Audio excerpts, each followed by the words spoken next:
Hi, my name is Emmanuel Benjamin. I'm Nigerian, and I would like to take time off to discuss some current events going on in Nigeria right now.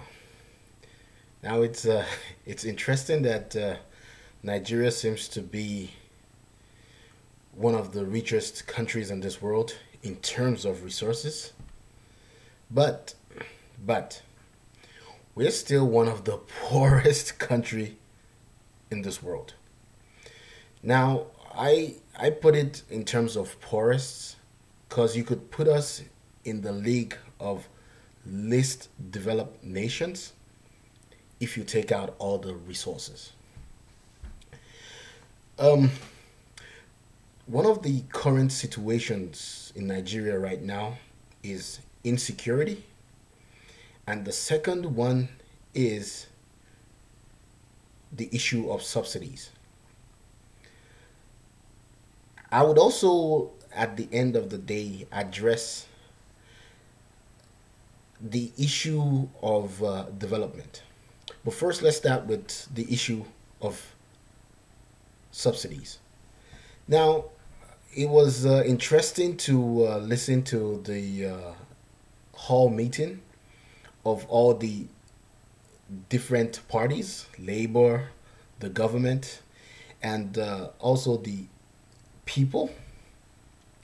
And one of the most interesting fact is that given by the current governor of the CBN, that's the Central Bank of Nigeria. His name is Malam Sanusi. Now, this is a highly respectable man. I still respect him. He's my senior as far as economics is concerned, and he tried to defend the removal of subsidies. And according to his words, he says subsidies is now benefiting just the suppliers, and it's to that respect, it's now a rent. Well, and he referred to this as economics 101. That's one of the economics class you take as a freshman. Now, he's right to a large extent, but let's not forget subsidies also benefit the poor. Now,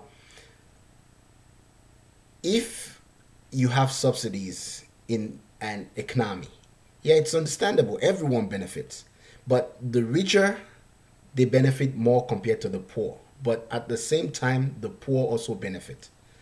I won't want to dive into deep economics graphs and charts, but that is how it works. Subsidies work for everybody. But if you drive an Okada, it's not comparable to someone who drives a Jeep. Now you need to, if you want to go that in depth, you need to now resort to to also a subsidy within the subsidy, making the issue much more complicated. Now, like, that is not complicated enough. We don't need to go down that route. One of the other things they talked about why this subsidy is necessary, well, actually the removal of the subsidy is necessary, is due to the fact that we have refineries that are working at low capacity, and once you remove these subsidies, it makes it easier for foreign investors to come in and invest in refineries. Now, one of the things we need to know is that when you make sentences like this, you're telling the poor to try and pay for the inefficiency of the government. First, the government doesn't have anything in running a refinery. Everything should be privatized. That is how the system works. Why is the government still in there? That is the question no one is asking. But why are they still in there refining crude oil? It's none of a government's business. Now, if the government knows they cannot deal with refining crude oil, I would advise that we see it on all these documentaries about the Niger Delta. They have local distillers. Why don't you let them into the market? Yeah, why don't you encourage them? Give them money, let them use they're using local technology to actually refine petrol, regular gas, and also diesel. Why don't you encourage these boys? That's a way to go about it. Now, they said they've given like licenses to 10 companies, and the minister of petroleum, she came and she gave ridiculous numbers on how much it's going to cost to build a refinery, 3 billion. And the investors want to make, look, we're supposed to be in a perfect market. That means everyone is a price taker. That means, in other words, even if you withdraw out of the market, the price is not supposed to change. Now, if we, as people who are quite intelligent, now if we decide to bring in investors and we're not encouraging our local distillers, now what kind of competition is that? You're trying to drive them again out of the competition.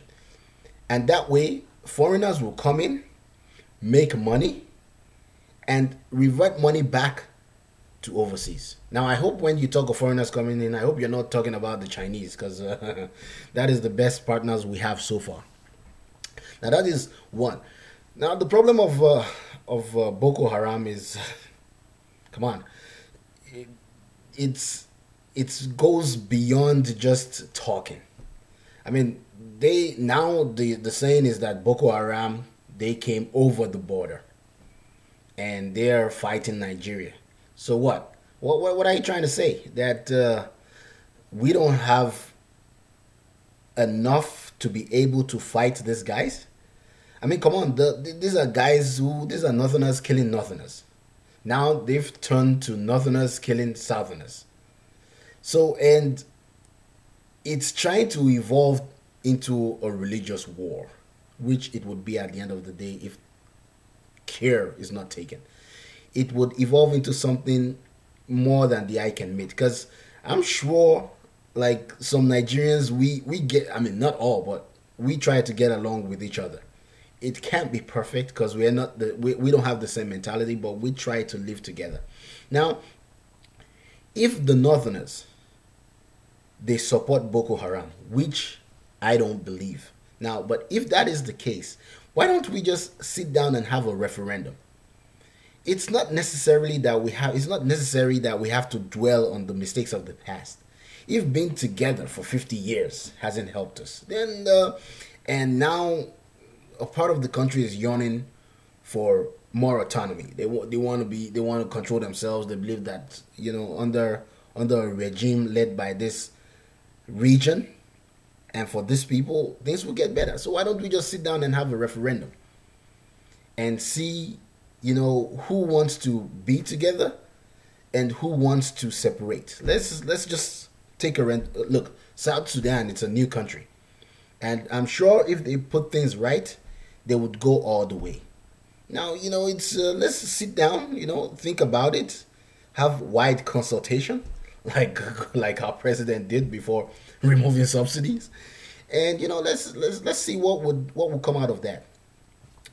I believe the way forward for Nigeria and for all other countries, especially in the developing world and especially in sub-Saharan Africa, I believe the way forward, there's only one way forward, and that way forward is in agriculture.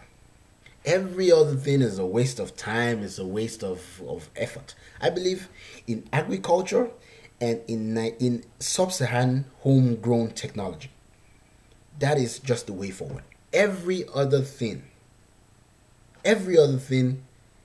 is a waste of time. Now, I keep telling people this. Do not bring foreign technology and try to adapt it to African standard. It won't work. Let Africa evolve, come up with their own technology, and then where we're stuck, you should provide the assistance, not the other way around. It has never worked. It would never work. It's Africa, man. And this is not to say the Africans are stupid, but we need to develop stuff on our own. And like I said, there are two ways of doing that. First, it's agriculture, and when I talk agriculture, a bit of African mechanized agriculture, and the second is adding value to that agriculture. That's the value chain. Now, once we're able to do that, you will see that African countries would start, materializing. We'll start developing in a way that we want to. But until that happens, it's we're really at a crossroads.